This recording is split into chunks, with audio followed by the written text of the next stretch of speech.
ఓం నమశివాయ. శ్రీశైల మల్లికార్జున మేడారం సమ్మక్క సారక్క చెలుకూరు బాలాజీ స్వామి. ఓం నమశివాయ. గోపురం టీవీ చూసే వాళ్ళ ప్రేక్షకులందరికీ నమస్కారం. నా పేరు రామ్ శాస్త్రి. చిలుక జోషం అంటండి ఆ కాలంలో ఉంది, ఇప్పుడుంది, ఇక ముందు గుడిక నడుస్తుంది. చిలుక జోషం అంటే నిజముందండి, నమ్మండి, వినండి. ఇప్పుడు జ్యోతిష్యం చెప్పేది జూలై నెల 27 నుంచి ఆగస్టు 2 వరకు 12 రాశుల మీద ఈ రాశి మీద గురుబలం ఎంత ఉంది, ఈ రాశి మీద శని బలం ఎంత ఉంది, మంచి ఎంత, చెడు ఎంత, లాభం ఎంత, లుక్సాన్ ఎంత, కష్టం నష్టం సుఖం దుఃఖం చెప్తా వినండి. తీ చిలకమ్మ ధనుసు రాశి వాళ్ళ జ్యోతిషం, ధనుసు రాశి వాళ్ళ భవిష్యవాణి, ధనుసు రాశి వాళ్ళ గణితవాణి. తీ చిలకమ్మ తే ఇక్కడ దా తీ చిలిక. ధనుసు రాశి వాళ్ళ భవిష్యవాణి, ధనుసు రాశి వాళ్ళ గణితవాణి. వావ్. ధనుసు రాశి వాళ్ళకి చిలుకూరు బాలాజీ దేవుడు, సమ్మక్క సారక్క. చూడండి, సమ్మక్క సారక్క ఆ జగన్మాత అమ్మవారు దర్శనం చేసుకుని వచ్చిన వాళ్ళకి చాలా బాగుంటుందండి. సమ్మక్క సారక్క అంటే సామాన్య మాట కాదు, చాలా బాగుంటుంది.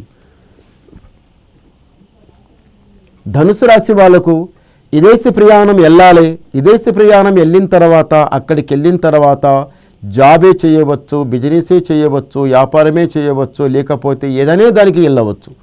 అక్కడ వెళ్ళిన పని తప్పనిసరిగా జరుగుతుంది. ఈ రాశి వాళ్లకు కాలాగదు, చెప్పింది వినరు, నచ్చింది వదిలిపెట్టరు. 10 మంది 10 మాటలు చెప్తే వినరు, చివరికి మీకు నచ్చిందే చేస్తారు. ఒక దగ్గర కాలాగదు, ఒకరు చెప్పింది మీరు వినరు. కానీ ఈ రాశి వాళ్లకు ఆరోగ్య దెబ్బ చాలా చెడుగా నడుస్తుంది. ఆరోగ్య దెబ్బ అంటే ఇట్లా కాదండి, చాలా నష్టపోయారు, చాలా కష్టపడ్డారు. అన్నిటికన్నా మాత్రం ఆరోగ్య సమస్య చాలా చెడ్డగా నడుస్తుంది.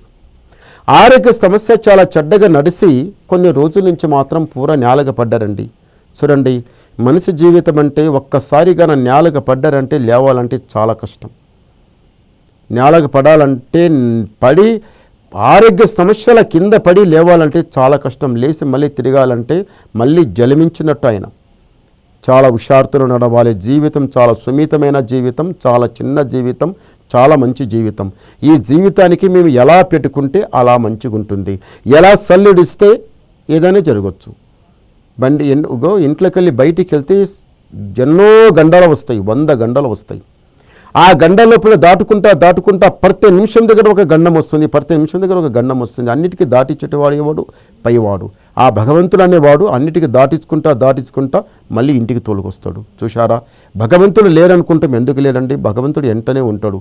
ఎవరి దేవుడు ఎవరు ఎమ్మడి వాళ్ళ దేవుడు వాని ఎమ్మడిని ఉంటాడు. అది.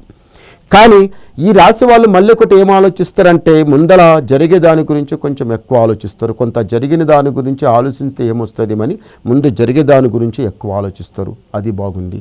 కానీ ఈ రాశి వాళ్లకు భార్య భర్తల బంధం లోపలనే సరిగా లేదు. ఏమిటిదంటే నీదెంత, నాదెంత, నీదెంత, నాదెంత అనడం. అదింత అనుకొని కోర్టు కేసు నడవడం, లేకపోతే పోలీస్ స్టేషన్ దగ్గర పోవడం, అటు ఇటు పోయి ఏం చేసినంటే ఇంతవరకు తెచ్చుకోవడం. ఇంటి లోపల ఉన్న పెద్దలు చెప్పడం, పక్కకున్న పెద్దల గుడిక వచ్చి సంజాయించి చెప్పినా వినకపోవడం.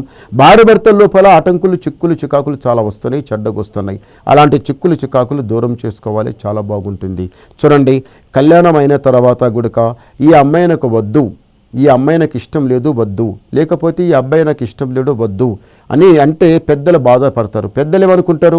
ఇంత ఘనంగా వీళ్ళకి ఇంత పెళ్లి చేస్తే, ఇంత మంచిగా రంగవైభోగంగా కళ్యాణం చేసిన తర్వాత మళ్ళీ తర్వాత కళ్యాణమైన తర్వాత ఏదేం రంగ ఇది? ఈ అమ్మాయి ఆ అబ్బాయికి వద్దంటున్నాడు, లేకపోతే ఆ అబ్బాయి అమ్మాయికి వద్దంటున్నాడు. ఈమె నాకు వద్దు, నేను ఏరే పెళ్లి చేసుకుంటా, ఈయన వద్దు, నాకు నేను ఏరే పెళ్లి చేసుకుంటా అంటే చూడండి చాలా తప్పు. భగవంతుడి ఆశీర్వాదంతోనో ఒకటే కళ్యాణం ముందు జరుగుతుంది. ఒక కళ్యాణం జరిగిన తర్వాత కథం అలాగే ఉండాలి. దాని ప్రకారమే నడిస్తే కొన్ని రోజులు చీకటి, కొన్ని రోజులు ఎరుగు. కానీ కొన్ని రోజులు బాధ వచ్చిన తర్వాత, కొన్ని రోజులు మంచి కంచి అనిపించిన తర్వాతన్నా బాగా అనిపిస్తుంది. కొడుకైనా బిడ్డైనా పుట్టిన తర్వాత మళ్ళీ ఆనందం అలాగే ఉంటుంది. చూడండి, జీవితం చాలా పెద్దది.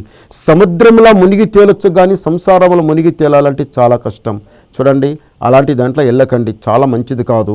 సంసారం అంటే భగవంతుడు దేవదేవుని దయ వలన మీరు చాలా మంచిగా నడవాలి, మా సంసారం బాగుండాలని కోరి మీరు పెళ్లి చేసుకున్న తర్వాత అప్పుడు ఆమె నాకు వద్దు, ఆ భార్య నాకు వద్దు, లేకపోతే నాకు ఆ భర్త వద్దు, నేను ఏరి పెళ్లి చేసుకుంటా అనడం చాలా తప్పు. చిక్కులు పడతారు, బాధపడతారు, అనుభవిస్తారు. చాలా కష్టపడతారు. తర్వాత మీకు అలాంటి జీవితం కాదు. చూడండి, మీరు అలా అనుకుంటే నేను ఒకటి సమాధానం చెప్తాం. ఈ సంబంధం, ఈ పెళ్లి చేసుకున్న తర్వాత ఈ అమ్మాయి వద్దు అంటున్నావు, నీ ఏరే చేసుకుంటా అంటున్నావు, తప్పి మళ్ళీ అంతకన్నా ఇంకా మళ్ళీ చూడ అమ్మాయి దొరికా అనుకోండి, అప్పుడేం చేస్తారు? మళ్ళీ ఆ అమ్మాయికి వదిలిపెట్టి మళ్ళీ చేసుకుంటా అనుకుంటారా? అది కాని మాట, జరిగిన మాట.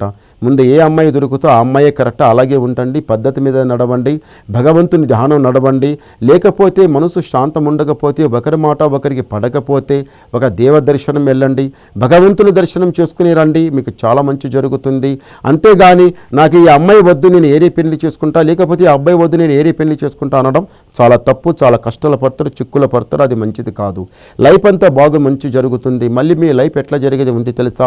పెద్దలకు సేవ చేయడం, ఇంట్లో ఉన్న వాళ్ళు చిన్న పెద్ద అందరూ ఒకటే ఐకమత్యంగా నడవడం, పైమెట్టులు ఎక్కడం, రాజా బతకడం, అనుకున్న జాబ్ సంపాదించుకోవడం, అనుకున్న చదువు పూర్తిగా చేసుకొని మంచి జాబ్ సంపాదించుకొని ఒక పొజిషన్లో నడవడంలో ఉంది. కానీ మీరు ఇలాంటి పనులు చేసుకుంటే ఈ జీవితం అంతా ఇన్ని తిరుగుతుంది.